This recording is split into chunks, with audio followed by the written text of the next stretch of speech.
अस्सलाम वालेकुम बच्चों, क्या हाल चाल है? वालेकुम सलाम सर, अल्लाह का शुक्र सर। आप सुनाएं कैसे? अल्हम्दुलिल्लाह। दिल बेटा फीडबैक देते जाना है। आपको स्क्रीन के ऊपर पीपीटी नज़र आ रही है? जी sir. Okay, just keep giving feedback. Start करते हैं आज का लेक्चर।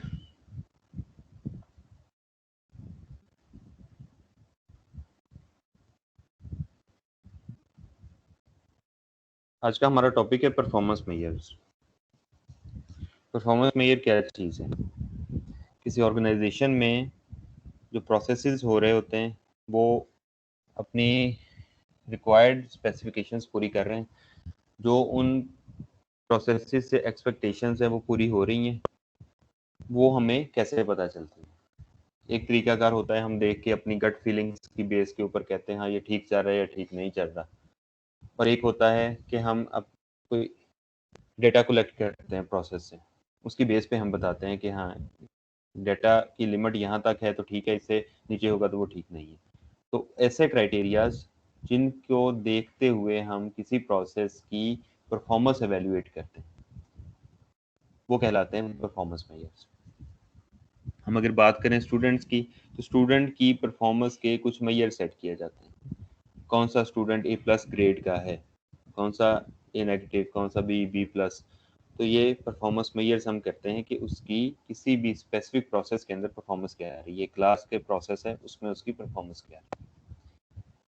इसी तरह से जो मैन्युफैक्चरिंग ऑर्गेनाइजेशंस होती हैं या सर्विसेज ऑर्गेनाइजेशंस हैं, उसके भी परफॉर्मेंस मेजर्स होते हैं। फॉर एग्जांपल, एक ही ऑर्गेनाइजेशन में मुख्तलिफ डिपार्टमेंट्स होते हैं, सप्लायर्स हैं, प्रोडक्शन डिपार्टमेंट है, ट्रांसपोर्टेशन है, मार्केटिंग है, सेल्स हैं। तो इन सब के कुछ ना कुछ परफॉर्मेंस मेजर्स होंगे। जैसे निटिंग है आपके, तो निटिंग अच्छी चल रही है, अच्छी नहीं चल रही, हमें कैसे पता चलेगा? मशीन के ऊपर प्रोडक्ट्स बन रही हैं, हम देखते हैं एक दिन के अंदर मशीन के ऊपर कितने नंबर ऑफ यूनिट्स बने। अब नंबर ऑफ यूनिट्स जो है वो परफॉर्मेंस मेजर है। ज्यादा बने हैं, अच्छी परफॉर्मेंस है, कम बने हैं, परफॉर्मेंस अच्छी नहीं है। एक तरीका का। दूसरा तरीका का, जो यूनिट्स बनते हैं उनमें से कितने डिफेक्टिव पीसेस बनते हैं, 1000 में से कितने डिफेक्टिव पीसेस निकले। कम है परफॉर्मेंस अच्छी है, ज्यादा है परफॉर्मेंस अच्छी नहीं है। So and so fourth. इस तरह से बहुत सारे और परफॉर्मेंस मेजर्स होते हैं जिनकी बेस के ऊपर डिफरेंट प्रोसेसेस को एवेल्युएट किया जाता है। हम फर्दर आज हर तरह के डिपार्टमेंट में कौन से परफॉर्मेंस मेजर्स हो सकते हैं उनके ऊपर बात करें। It is one concept in total quality management. There is a phrase that managing by fact rather than by gut feeling. तो इस फेज को हमने फॉलो करना है कि फैक्ट से हमने मैनेज करना है, फीलिंग से नहीं करना। फैक्ट्स जैसे मैंने दो एग्जांपल्स आपको दिए हैं, number of units produce per day और नंबर ऑफ डिफेक्ट्स पर 1000 यूनिट्स। ये फैक्ट्स हैं, ये हमारे पास सामने आएंगे तो इसकी बेस के ऊपर हम कोई डिसीजन नहीं कर सकेंगे। हम एनालाइज कर पाएंगे कि हमारी परफॉर्मेंस अच्छी है या अच्छी नहीं है, या उसमें कोई प्रॉब्लम्स आ रहे हैं, उसमें इम्प्रूवमेंट की ज़रूरत है, कैसे हम उसको इम्प्रूव कर सकते हैं। कल प्रोडक्शन 1000 आई थी, आज प्रोडक्शन है 999 आ रही है, कम क्यों है? या प्रोडक्शन बढ़ गई है या कम हो गई है? बहुत सारी रीजंस होती हैं जिसको लेते हुए हमने परफॉर्मेंस मेजर्स डेवलप किए हुए होते हैं। अगर ह्यूमन रिसोर्स की बात करें, ह्यूमन रिसोर्स की परफॉर्मेंस को हम मेजर करते हैं क्योंकि हमने उनको अप्रेज करना होता है, उनकी ट्रेनिंग्स करनी होती हैं, उनको डिफरेंट इंसेंटिव्स देने होते हैं। तो परफॉर्मेंस मेजर के बहुत सारे इस्तेमाल हैं, उसको हम देखेंगे हम क्यों परफॉर्मेंस मेजर्स बनाते हैं, क्या ऑब्जेक्टिव्स होते हैं उसके। Managing an organization without performance measures is like a captain of ship navigating without instruments. एक कैप्टन जहाज को चला रहा है लेकिन उसके पास नेविगेशन के इंस्ट्रूमेंट्स नहीं है, वो क्या करेगा? समंदर बहुत बड़ा है, उसको नहीं पता किस तरफ को, जिस कंट्री में जाना है वो किस तरफ है, उसको ना नॉर्थ का पता है ना साउथ का, डायरेक्शंस का पता ही नहीं, उसके पास इंस्ट्रूमेंट्स ही नहीं। तो अपनी गट फीलिंग से अंदाजा लगाता है, अच्छा इधर को चले जाएं, इधर को चले जाएं, लेकिन वो कभी भी मंजिल तक नहीं पहुंच पाएंगे जब तक वो नेविगेशन नहीं कर पाएंगे। तो नेविगेशन वो चीज़ है जो कि आपके फैक्ट्स हैं, जो कि आपको सही डायरेक्शन देते हैं। Objectives of performance measures. Performance measures जो हमने बनाए हैं उनको बनाने के ऑब्जेक्टिव्स क्या हैं, जैसे मैंने थोड़ा सा आपको बताया उसको हम डिटेल से पढ़ लेते हैं। Establish baseline measures and reveal trends. हमने एक बेसिक मेजर बताने हैं। प्रोडक्शन ये मशीन इतनी देती है on average, that is basic measure. जब हम उसको रोजाना की बेस पे मेजर करने शुरू कर देंगे तो हमारे पास एक बेसलाइन, एक बेंचमार्क बन जाएगा जिसे हम बाद में कंपैरिजन करेंगे। एंड रिवील ट्रेंड्स, हमें पता चल जाएगा मशीन का ट्रेंड किधर को जा रहा है। पहले तो 1000 बनाती थी, अब कम बनाने लगी, इसका मतलब है इसमें ब्रेकडाउन ज्यादा आते हैं, इसका मतलब इसकी स्पीड स्लो है, अब इसका मतलब है कि पावर फेलियर हो रहा है। कुछ ना कोई ना कोई रीजंस होंगी, वो ट्रेंड्स होंगे, उसकी बेस पे हम आगे बहुत सारे और काम कर सकेंगे। Determine which process need to be improved, जब हमें पता चलेगा मशीन की प्रोडक्शन कम आ रही है या पता चलेगा ये डिफेक्टिव पीसेस ज़्यादा बना रही है, तो फिर हम उससे एनालाइज कर पाएंगे कि कौन सा प्रोसेस है इसमें से जिसको इम्प्रूवमेंट की ज़रूरत है, जिसकी वजह से ये परफॉर्मेंस मेजर अब खराब होता जा रहा है। Indicate process gains and losses, एक प्रोसेस उसमें हमने इन्वेस्ट किया है तो उससे हमें गेन क्या आ रहा है, या उसमें हम कोई लॉस कर रहे हैं तो हम लॉस क्या कर रहे हैं। वो जब तक हम परफॉर्मेंस मेजर नहीं एस्टेब्लिश करेंगे, टाइम टू टाइम पीरियडिकली हम उसको मेजर नहीं करेंगे, तब तक हमें पता नहीं चलेगा हम उससे क्या गेन कर रहे हैं और क्या लूज कर रहे हैं। Compare goals with actual performance, हमने एक प्रोसेस स्टार्ट करने से पहले, एक प्रोडक्शन स्टार्ट करने से पहले कुछ गोल्स सेट किए होते हैं। वो गोल्स हम अचीव कर रहे हैं या नहीं। हम कहते हैं कि हमने मार्केट में रोज़ाना 2 लाख पीसेस बेचने हैं, रोज़ाना की प्रोडक्शन हमारी इतनी होनी चाहिए क्योंकि हमारी मार्केट की ये डिमांड है, ये हमारा गोल है, इतनी प्रोड्यूस करना है। और एक्चुअल परफॉर्मेंस हम उसके साथ मेजर करते हैं जब हम रोज़ाना की बेस पे परफॉर्मेंस मेजर्स देखते हैं, प्रोडक्शन क्या इतनी रोज़ाना आ रही है या नहीं आ रही। तो हमें अपने गोल तक पहुंचने में जो गैप है उसको रिड्यूस करने के लिए हम फिर कोई स्ट्रेटजीज बनाते हैं। Provide information for individual and team evaluation, कोई इंडिविजुअल है, एक एम्प्लॉई है या टीम में इकट्ठे काम कर रहे हैं, उसकी परफॉर्मेंस इसी डेटा से मेजर होगी। एक बंदा, उसकी जॉब डिस्क्रिप्शंस एक एम्प्लॉई की डिफाइन की गई हैं, वो उन जॉब डिस्क्रिप्शंस की बेस के ऊपर उसके परफॉर्मेंस मेजर्स सेट किए गए। परफॉर्मेंस मेजर्स क्या हैं? सपोज एक प्रोडक्ट डेवलपमेंट है, एक साल में उसने कितने निटिंग यूनिट्स प्रोड्यूस किए हैं, एक साल में उसने कितने ऑर्डर्स विन किए हैं नई प्रोडक्ट डेवलप करके।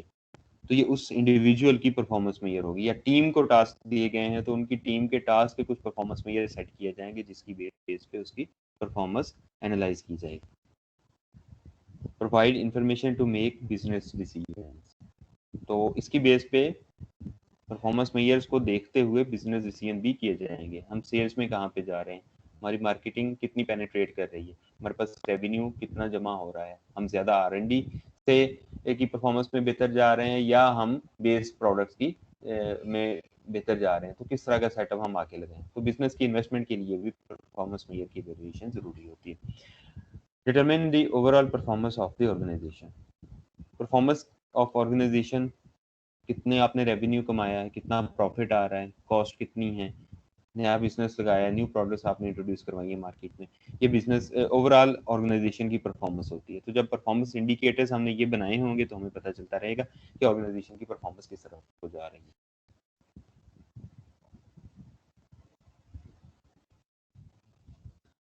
हम टिपिकल मेजरमेंट्स, मुख्तलिफ डिपार्टमेंट्स डिफरेंट टाइप के कामों में परफॉर्मेंस मेजर्स क्या हो सकते हैं। For example research and development की परफॉर्मेंस हम कैसे मेजर कर सकते हैं। New product time to market, research and development का काम ही ये है नई प्रोडक्ट्स बनाना या नई मार्केट्स या नए कस्टमर्स को लेके आना। तो नई प्रोडक्ट मार्केट लाने में उसको कितना टाइम लगता है, जितना कम टाइम लगेगा उतना ही उसकी परफॉर्मेंस अच्छी होगी। इसका मतलब R&D ज्यादा अच्छे तरीके से काम कर रहा है। R&D स्पेंडिंग टू सेल्स, जितनी आपकी सेल्स हैं R&D से, उसके वर्सेस वहां पे एक्सपेंडिचर्स कितने हैं, इसकी एक रेशियो निकलती है। जितने आपके एक्सपेंसेस टू सेल्स कम होंगे उतनी आपकी परफॉर्मेंस अच्छी होगी। Cost estimating errors, cost estimating errors क्या चीज़ हैं? R&D जब एक नई प्रोडक्ट बनाती है तो उस वक्त उसकी कॉस्ट का एस्टिमेट लगाया जाता है, लेकिन यूजुअली वो एस्टिमेट रफ होता है, एग्जैक्ट नहीं होता। तो उसमें एरर कितना रहता है? जब एक्चुअली प्रोडक्शन से गुजर के बल्क में प्रोडक्ट मार्केट में जाती है तो उस वक्त से ही कॉस्ट का फिगर सामने आता है, तो उसका डिफरेंस कितना है? तो एरर जितना कम से कम होगा उतनी ही R&D ने सही वैल्यूएशन की है, उतनी ही उसकी परफॉर्मेंस अच्छी है। कुछ परफॉर्मेंस मेजर्स हम देखते हैं मार्केटिंग या सेल्स के, just as sale cost to revenue. Company का, ऑर्गेनाइजेशन का टोटल रेवेन्यू कितना है और सेल्स के ऊपर कॉस्ट कितनी आती है। सेल के ऊपर डिफरेंट कॉस्ट आती हैं, कस्टमर्स को आपने पकड़ना होता है, उनसे मीटिंग करने जाना होता है, ट्रेवल्स हैं, फिर और बहुत सारी प्रमोशन टेक्निक्स हैं, सो एंड सो फोर्थ, तो उसके एक्सपेंसेस हैं। तो उस पर जो कॉस्ट आती है सेल के ऊपर, वो रेवेन्यू के साथ उसकी रेशो क्या बनती है? जितनी सेल की कॉस्ट रेवेन्यू के वर्सेस कम होगी उतनी उसकी परफॉर्मेंस अच्छी होगी। New product sale to total sale, marketing या का ये भी काम है कि वो नई प्रोडक्ट को मार्केट में सेल करे, पुरानी ही नहीं सिर्फ सेल करती रहे। तो उसके परफॉर्मेंस का एक मेजर ये भी है कि उसकी जितनी भी टोटल सेल्स हैं उन सेल्स के वर्सेस उसने नई प्रोडक्ट्स कितनी सेल की। तो जितनी नई प्रोडक्ट्स मार्केटिंग ने ज़्यादा सेल की उतनी वो ज़्यादा सक्सेसफुल है। तो ये भी एक तरह का उसका परफॉर्मेंस मेजर है, उसकी परफॉर्मेंस को हम इससे जज करते हैं, एनालाइज करते हैं। न्यू कस्टमर्स, मार्केटिंग ने कितने नए कस्टमर्स बनाए हैं, ये उसका एक परफॉर्मेंस मेजर है। एक साल के अंदर उसने 10 नए कस्टमर लेके आए हैं, उसे ऑर्गेनाइजेशन को फायदा हुआ, तो ये परफॉर्मेंस है उसकी मार्केटिंग या सेल्स की। सप्लायर्स, उनके कौन कौन से परफॉर्मेंस मेजर्स हो सकते हैं? For example on time delivery, आपके सप्लायर्स हैं वो आपको ऑन टाइम सप्लाईज देते हैं, दे आर गुड सप्लायर्स, उनकी परफॉर्मेंस अच्छी है।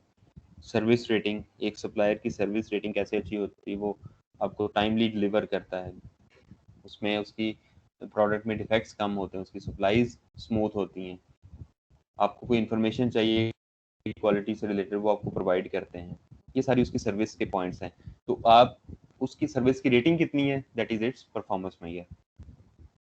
इन quality performance, one of the measure performance attribute, one of the measure performance measure of suppliers के, वो क्वालिटी की उसकी परफॉर्मेंस कैसी रहती है। Time to time different lots में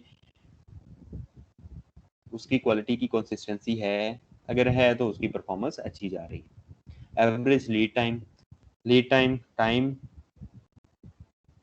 between ordering and receiving, that is called lead time. अब lead time जिस सप्लायर का जितना कम होगा उतना ही उस सप्लायर की परफॉर्मेंस अच्छी समझी जाएगी। Production, your field, most of the students will be working in production, तो उसके कॉमन परफॉर्मेंस मेजर्स कौन कौन से हो सकते हैं?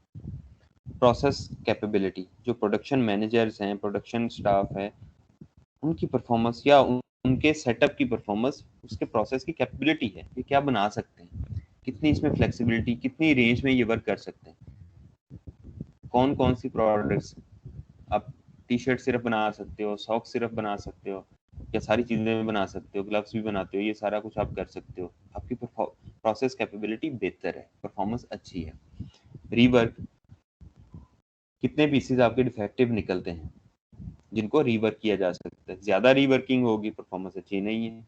रिजेक्शन, कुछ है रीवर्क किए जा सकते, कुछ रीवर्क किए नहीं जा सकते, वो रिजेक्ट होते हैं, परफॉर्मेंस बैड है। अगर कम से कम रिजेक्शंस आ रही हैं पर डे, या पर 1000 पीसेज 100 पीसेज रिजेक्शंस कम है, डिफेक्टिव यूनिट्स कम है, तो आपकी परफॉर्मेंस अच्छी जा रही है।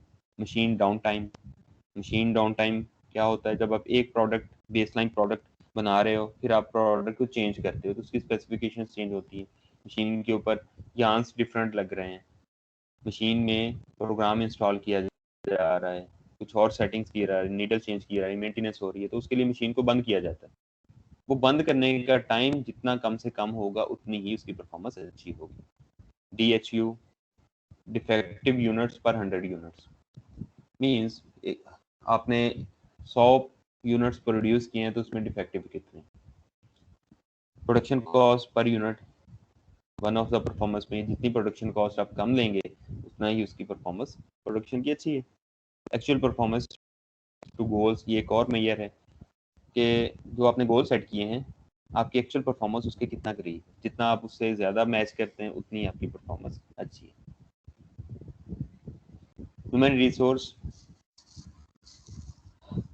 रिसोर्स जो वहाँ पे काम कर रहे हैं उनकी परफॉर्मेंस के क्या क्राइटेरियाज हो सकते हैं। एक्सीडेंट्स, मतलब काम कर रहे हैं तो कितने वो एक्सीडेंट्स करते हैं। एक्सीडेंट्स के अंदर फिजिकल एक्सीडेंट्स भी हो सकते हैं, इसके अलावा मशीन के ब्रेकडाउन के accidents due to human, material damage, product damage, ये सारे एक्सीडेंट्स हैं।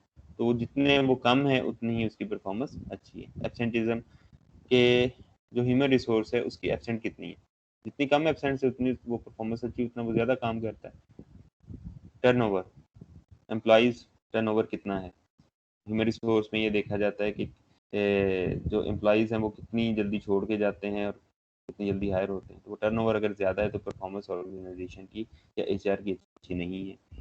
एम्प्लॉई सेटिस्फेक्शन इंडेक्स सर्वे किए जाते हैं, वो एक और परफॉर्मेंस मेजर है कि उसका परफॉर्मेंस उससे जज की जाती है कि एम्प्लॉइज़ कितने सेटिस्फाइड हैं। Number of suggestions for improvement, human जो वहाँ पे लेबर है, एम्प्लॉइज़ हैं, उतने उन्होंने सजेशंस फॉर इम्प्रूवमेंट कितनी दी हैं। अक्सर ऑर्गेनाइजेशन के अंदर बॉक्स लगे होते हैं जहाँ पे अपनी तजावीज़ शिकायत डालें, तो वो कितनी आपको रिसीव हुई हैं।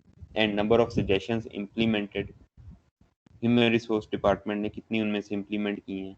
ट्रेनिंग आवर्स, ह्यूमन रिसोर्स ने जो ट्रेनिंग करवानी होती है कितने आवर्स ट्रेनिंग करवाई है, ट्रेनिंग कॉस्ट कितनी आई है। तो ये सारे इनके ह्यूमन रिसोर्स के परफॉर्मेंस मेजर्स हैं।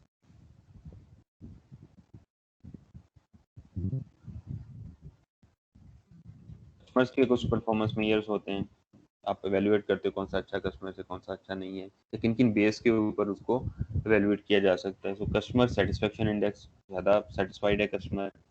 नंबर ऑफ कंप्लेंट्स उसकी तरफ से कम आई हैं, टाइम टू रिजॉल्व कंप्लेंट्स आपने कम लिया है, number of on time deliveries आपकी ज़्यादा हैं, तो परफॉर्मेंस अच्छी जाती है। एडमिनिस्ट्रेशन के कौन कौन से परफॉर्मेंस में ये हो सकते हैं, इट इंक्लूड्स रेवेन्यू पर एम्प्लॉई, कि जितना आपके ऑर्गेनाइजेशन में एम्प्लॉई काम करते हैं उनके वर्सेस रेवेन्यू आप कितना अर्न करते हैं। जितना आपका पर एम्प्लॉई रेवेन्यू ज़्यादा है उतनी उस ऑर्गेनाइजेशन की परफॉर्मेंस अच्छी है।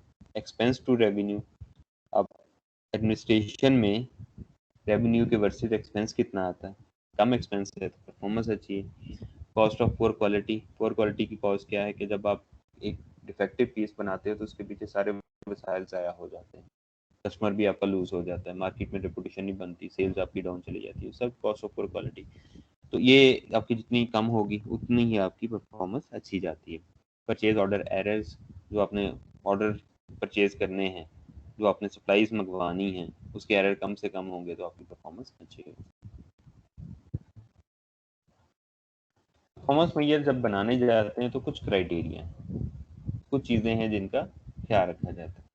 First of all it should be simple, जो कि अंडरस्टैंडेबल हो, जिन्होंने उसको यूज़ करना है वो उसको बड़े आसानी से समझ लें। मैनेजर्स ने परफॉर्मेंस को एवेल्युएट करनी है या प्रोसेस को एवेल्युएट करना है तो वो उसको बड़ी इजीली अंडरस्टैंड कर रहे हो कि ये चीज़ें मेजर करनी। जैसे मैंने आपको बताया number of production unit easily understandable है, हर कोई काउंट कर लेगा इतने यूनिट्स हैं। डिफेक्ट्स आ रहे हैं तो कितने डिफेक्टिव पीसेज हैं तो वो काउंट किए जा सकते, इस तरह सिंपल हों जो कि अंडरस्टैंड किया जा सके। Few in number, important and unimportant. Performance में ये बहुत सारे हो सकते हैं, अभी हमने कुछ पढ़े भी हैं, लेकिन उनको हमने कम से कम रखना है। जितने भी हम कहते हैं हो सकते हैं उनमें से सेग्रीगेशन कर लेनी है, कौन से इंपॉर्टेंट हैं कौन से इंपॉर्टेंट नहीं है। जो इंपॉर्टेंट है उनको आपने यूज़ करना, जो अनइम्पॉर्टेंट है वो शायद ही कभी यूज़ हो। डेवलप्ड बाय यूजर्स, जो परफॉर्मेंस मेजर्स हैं वो यूजर्स डेवलप करें। कौन कौन से परफॉर्मेंस मेजर्स होने चाहिए, हाँ प्रोडक्शन में नंबर ऑफ पीसेज है, नंबर ऑफ डिफेक्टिव पीसेज है, मशीन डाउन टाइम में, ये सारी चीज़ें हैं। ये जब यूज़र डेवलप करेंगे तो वो उसको एक्सेप्ट भी करेंगे और उसको इम्प्लीमेंट भी करेंगे। रेलेवेंस टू कस्टमर्स, जो आपके परफॉर्मेंस मेजर्स हैं वो कस्टमर की रिक्वायरमेंट के रेलेवेंट होने चाहिए, वो आपके इंटरनल कस्टमर्स हों या आपके एक्सटर्नल कस्टमर्स हों। क्योंकि अगर आपके performance measure according to customer requirements हैं तो ऑटोमेटिकली आपकी प्रोडक्ट आपकी सर्विसेज सही जा रही होंगी। तो जब भी किसी भी प्रोसेस के परफॉर्मेंस मेजर डेवलप करने हैं तो वो रेलेवेंट टू कस्टमर होने चाहिए। Improvement, they should be based on improvement not correction. जो प्रोसेस आप डिज़ाइन आपने किया, उसकी परफॉर्मेंस मेजर आपने सेट किए, वो उस प्रोसेस को इम्प्रूव कर रहे हों, उसमें बेहतरी ला रहे हों, इस तरह के बनाने हैं।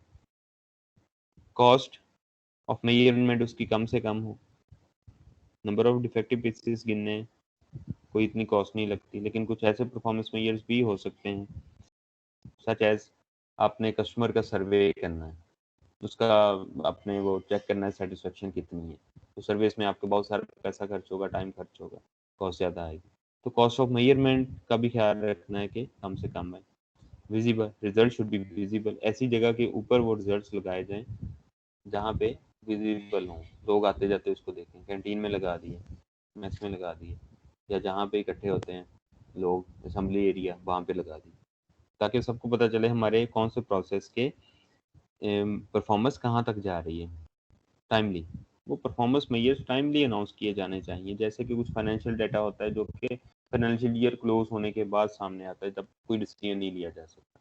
तो जो भी परफॉर्मेंस मेजर्स हैं, जैसे क्वालिटी की रिपोर्ट्स हैं, नंबर ऑफ डिफेक्टिव पीसेज हैं, वो प्रोडक्शन डिस्पैच होने से पहले बताए जाएंगे कि इतने डिफेक्टिव पीस है, इतनी प्रोडक्शन अच्छी है, ताकि वो जो आपने शिपमेंट करनी है उसमें आप प्रोडक्शन पूरी कर सको। अलाइंड, जो परफॉर्मेंस मेजर करने के लिए आपने एक्टिविटीज़ डिज़ाइन की हैं, वो अब गोल्स के साथ अलाइन होनी चाहिए। डेफिनेटली आप तभी गोल तक पहुंचेंगे जब आपकी performance according to your requirements होगी। Results need to be balanced by the interest of stakeholders. तो जो रिजल्ट्स आपके पास आए, वो जितने भी स्टेक होल्डर है, प्रोडक्शन डिपार्टमेंट है, फाइनेंस है, सेल्स है, उन सब की मुशावरत से आपने उसको बैलेंस करना।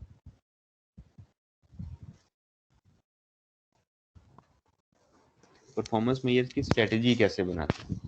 देखिए, परफॉर्मेंस मेजर्स जब डेवलप करते हैं तो उस वक्त पहले एक स्ट्रेटेजी डेवलप करते हैं ऑर्गेनाइजेशनल लेवल के ऊपर, फिर इंडिविजुअल डिपार्टमेंट, इंडिविजुअल सेक्शंस में उस स्ट्रेटेजी के मुताबिक परफॉर्मेंस मेजर्स बनाए जाते हैं। तो जो स्ट्रेटेजी होती है वो एक गाइडलाइन होती है परफॉर्मेंस मेजर्स बनाने के लिए। बनाता कौन है? ये क्वालिटी काउंसिल बनाती है। The quality council has the overall responsibility for the performance measures. उसने स्ट्रेटेजी डिज़ाइन करनी है, फिर आगे डिपार्टमेंट्स ने उसको इम्प्लीमेंट करना है। They should take input from all stakeholders to develop the system. हाँ, वो जो स्ट्रेटेजी डेवलप करनी है उसके लिए उसने सारे स्टेक होल्डर से इनपुट लेना है। और इसके अलावा they should also keep in mind values, vision, mission, goals and objective. तो कंपनी की ये जो चीज़ें हैं ये भी उसने अपने माइंड में रखनी है, स्टेक होल्डर से ओपिनियन लेके फिर एक स्ट्रेटेजी डेवलप करनी है। वो स्ट्रेटेजीज किस तरह की हो सकती हैं?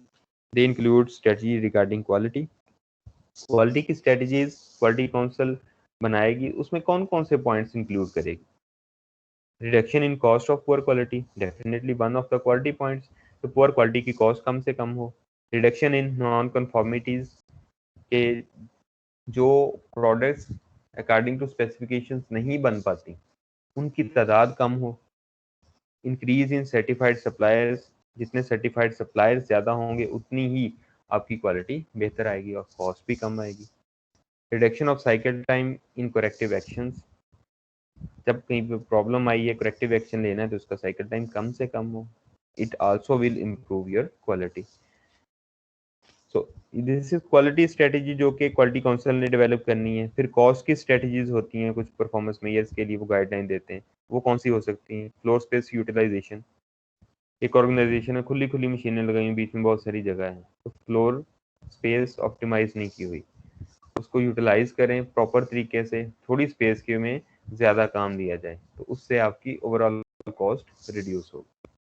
रेवेन्यू पर एम्प्लॉई, आपका रेवेन्यू पर एम्प्लॉई ज़्यादा है तो आपकी कॉस्ट कम आएगी। ज़्यादा रेवेन्यू के लिए आपने थोड़े बंदे रखे हुए, तो काम उतने बंदे कर रहे हैं, रेवेन्यू ज़्यादा आ रहा है, तो ओवरऑल जो आपकी कॉस्ट है वो कम हो जाएगी।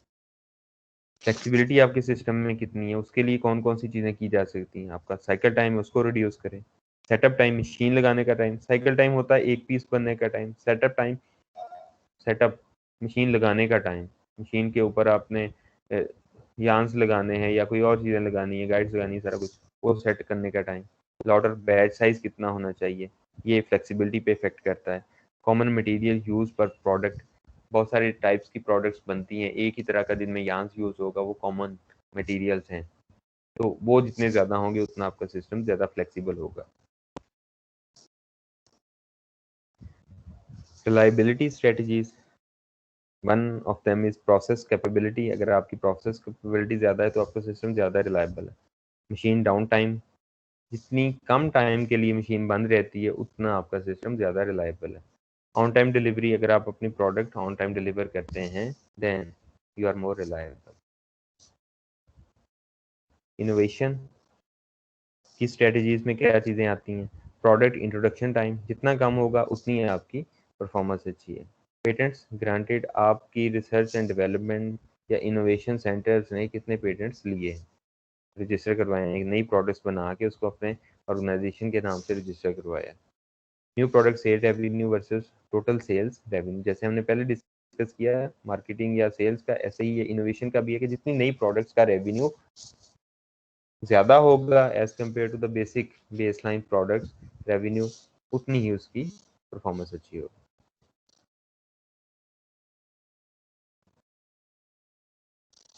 These measures are tracked monthly।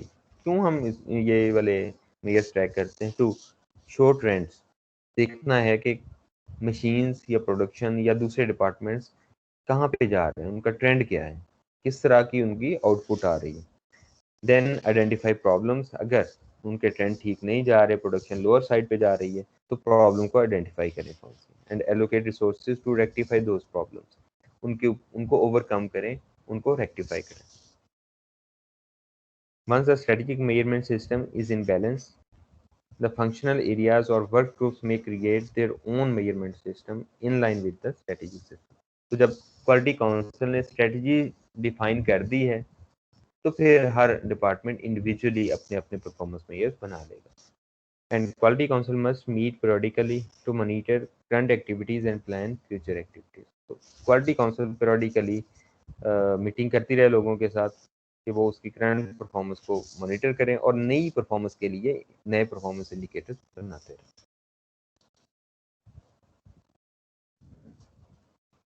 Performance measure presentation, performance measures को हम प्रेजेंट कैसे करते हैं, डिस्प्ले कैसे किए जाते हैं, क्वांटिफाई कैसे होते हैं, हमें सामने देख के कैसे पता चलता है परफॉर्मेंस पहले ऐसी थी अब ऐसी है, या हमारी लिमिट्स में जा रही है जो हम चाहते हैं या नहीं, हमारा प्रोसेस जो है उसकी क्या स्पेसिफिकेशंस हैं, क्या वो हमारी परफॉर्मेंस के लिए ठीक है या नहीं। तो उसके लिए कुछ स्टेटिस्टिकल मेथड्स हैं। One of them is time series graph, another one is control charts, process capability index, Taguchi's loss function, cost of poor qualities and performance measurement based on the criteria of national और international quality award। तो ये कुछ criterias हैं। Performance measurement based on criteria of national और international equality award mean कुछ होती हैं जैसे लक्स स्टाइल अवार्ड, वो परफॉर्मेंस के ऊपर अवार्ड करता है कि भाई ये वाली कैटेगरी है तो इसमें इन्होंने ये पहला प्राइज जीता है। उन्होंने कुछ क्राइटेरियाज बनाए होते हैं जिसकी बेस के ऊपर वो एनालाइज करते हैं। ऐसे ही जो दूसरी प्रोडक्ट या सर्विस इंडस्ट्रीज हैं, ये तो एंटरटेनमेंट इंडस्ट्री की एग्जांपल थी, तो जो प्रोडक्ट या सर्विस इंडस्ट्रीज हैं उनके लिए भी परफॉर्मेंस मेजरमेंट के लिए कुछ अवार्ड रखे जाते हैं। तो वो एक क्राइटेरिया होता है, उससे शो होता है। बाकी को हम देखते हैं।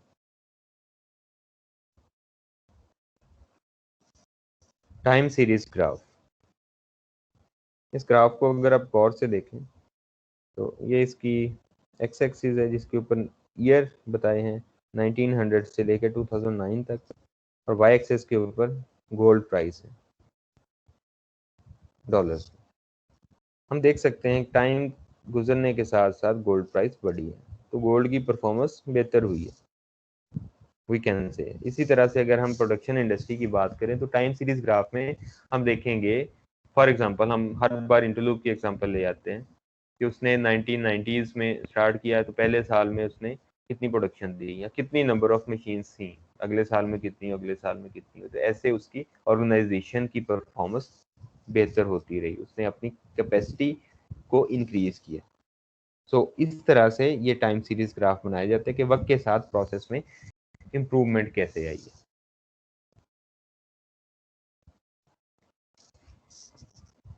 Control charts.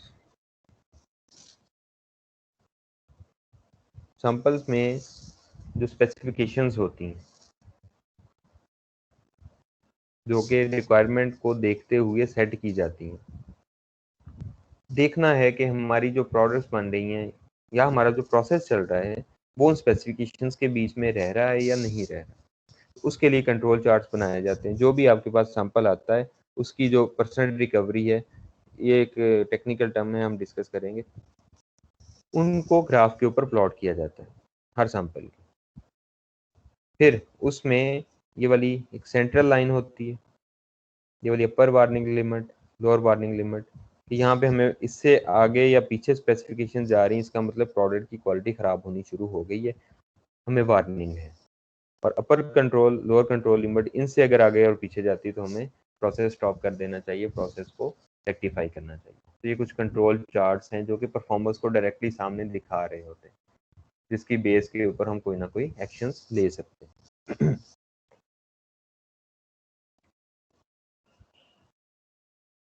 Process capability index, ये प्रोसेस की कैपेबिलिटी इंडेक्स होता है जिसको सीपी से डिनोट किया जाता है, and it is equal to upper specifications limit minus lower specification limit divided by 6 sigma. अब अपर स्पेसिफिकेशन ये प्रोसेस से रिलेटेड है कि प्रोसेस की स्पेसिफिकेशंस कितनी होनी चाहिए, स्पीड इतनी होनी चाहिए, कम ज़्यादा से ज़्यादा और कम से कम इतनी होनी चाहिए, और जो आपने स्टिच लेंथ है वो इतनी होनी चाहिए, ज़्यादा से ज़्यादा, कम से कम इतनी होनी चाहिए, सो एंड सो फोर्थ। बहुत सारे और फैक्टर्स भी हो सकते हैं। तो और उसमें जितनी वेरिएशंस हैं वो, तो उसकी बेस के ऊपर ये सीपी निकाला जाता है। अगर सीपी लोअर स्पेसिफिकेशन लिमिट्स और अपर स्पेसिफिकेशन लिमिट्स के बीच में है, आपका जो प्रोसेस है वो इन दोनों लिमिट्स के बीच में रह रहा है, इसको टच नहीं कर रहा, तो सीपी की वैल्यू ग्रेटर देन 1 होगी, प्रोसेस बहुत अच्छा चल रहा है। अगर सीपी की वैल्यू 1 है, इसका मतलब आप एज पे हैं, बाउंड्री के ऊपर हैं, जिसके बाद आपको प्रोसेस नहीं चलाना चाहिए। और अगर सीपी की वैल्यू लेस देन 1 आ गई, इसका मतलब है आपका प्रोसेस लोअर और अपर स्पेसिफिकेशन लिमिट से आगे और पीछे निकल चुका है। अब आपको प्रोसेस स्टॉप करके उसको रेक्टिफाई करना है। तो ये परफॉर्मेंस मेजर का एक क्राइटेरिया। अब वो चीज लॉस फंक्शन, यहाँ पे आप देख रहे हो जितना प्रोसेस की स्पेसिफिकेशंस का स्प्रेड कम है, ये ऊपर को जा रहा है और लॉस आपका कम है। इसको अंडरस्टैंड हम अभी नहीं करेंगे, हम इसको पढ़ेंगे जब हम 6 सिग्मा वाला चैप्टर पढ़ेंगे, लेकिन अभी आपके लिए इतना आपने इसको समझ लेना है, जितना आपकी प्रोसेस का स्प्रेड कम है, उसमें वेरिएशन कम है, उतना ही आपका लॉस कम होगा।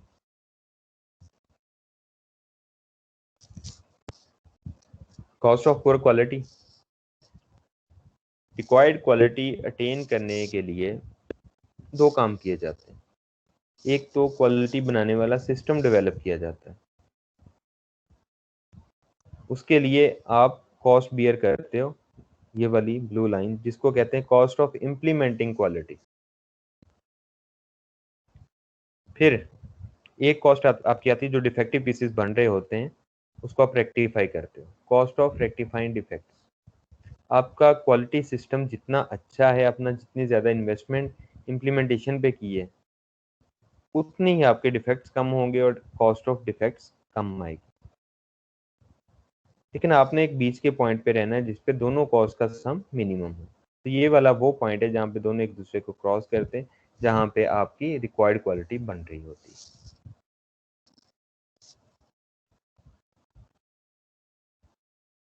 दैट्स ऑल, यहाँ तक आज का लेक्चर था। इसके अलावा आपको मैं एक असाइनमेंट दे रहा हूँ, एक और 2 वीक का टाइम है आपके पास। बहुत सिंपल असाइनमेंट है, जैसे हमने आज का लेक्चर देखा है। Keeping in view the spinning, weaving और निटिंग, ये 3 सेक्शन है आपका सिर्फ निटिंग का। तो अपने निटिंग को देखते हुए, जहाँ पे आप विजिट करते हो या कोई प्रोजेक्ट आपने किया हो या इंटर्नशिप करते हो, summarize the performance measures that you have observed, also explain the following for each performance measure. Production में, सेल्स में, मार्केटिंग में, जिसके भी आप चाहें उस ऑर्गेनाइजेशन के, आपने एटलीस्ट 10 परफॉर्मेंस मेजर्स बताने हैं, कौन कौन से, एंड रीजन ऑफ सिलेक्शन, कि वो परफॉर्मेंस मेजर्स क्यों सिलेक्ट किए गए, और बेनिफिट्स आफ्टर एप्लीकेशन, उनको अप्लाई करने के बेनिफिट्स क्या हों। एक जेनेरिक सी चीज़ें हैं, कुछ आपने टेक्निकली जो आपने ऑब्जर्व किया है उसको लिखना है। तो परफॉर्मेंस मेजर्स बड़े कॉमन से हैं। प्रोडक्शन में आप चले जाएं, जैसे मैंने आपको बताया, number of pieces produce per day, number of defects पर 100 units, so and so fourth. बहुत सारे परफॉर्मेंस मेजर्स हो सकते हैं, आपने खुद से सोचने हैं वहाँ पे कौन से अडॉप्ट किए गए हैं। तो आपने लिस्ट करके फिर इसकी ये दो चीजें लिखनी है कि रीजन क्यों सिलेक्ट किया है और उसके बेनिफिट्स के। लेक्चर और असाइनमेंट के बारे में कोई क्वेश्चन है, यू आर मोस्ट वेलकम।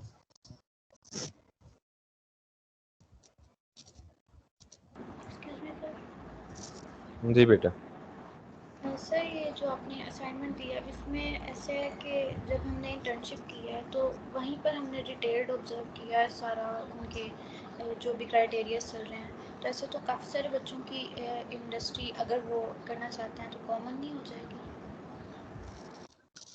वो कॉमन हो जाएगी, right.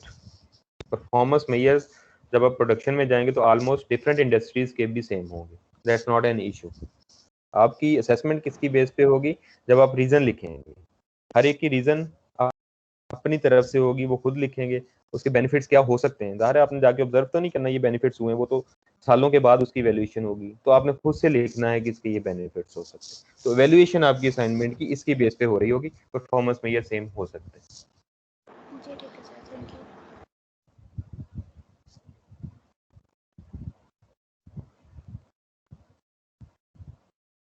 Any other question? No sir. Okay, अभी स्टे देयर, मैं आपकी अटेंडेंस ले लूँ, उसके बाद ऑफ कीजिएगा।